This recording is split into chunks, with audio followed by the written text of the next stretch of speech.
Grand Ole Opry audiences heard the sweet sounds of inspiration as they listened to Bill Monroe and the Bluegrass Boys refine and create a new style of music. The sound mixed lightning-fast tempos, tight, soulful harmonies, and extraordinary musicianship.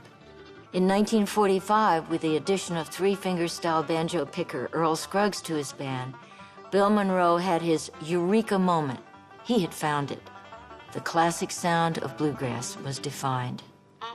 In 1957, music, politics, and the battle for deep cultural change came together when Louis Armstrong performed at the Ryman. The city of Nashville ordered the Ryman to segregate Armstrong's audience. African Americans who wanted to attend the concert were required to sit in the floor seats. Whites were seated in the balcony. That in turn inspired the local NAACP to urge a boycott of Armstrong's performance. The boycott was a success and was an early victory for civil rights activists in the city. In 1949, little Jimmy Dickens, always the consummate showman, was the first artist to wear a nudie suit on the Opry stage. While the suit wasn't bedazzled in Nudie's signature rhinestones, the ones that followed most certainly were. Nudie's gorgeous embroidered and rhinestone-studded suits inspired generations of artists' stage attire, including mine.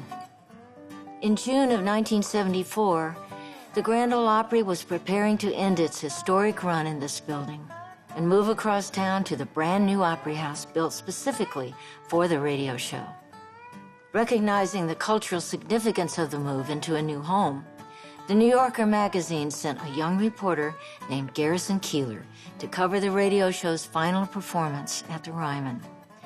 Moved by the joy and genuineness of the Opry cast, Keillor was inspired to return home to Minnesota, write his New Yorker article, and then return to his radio roots.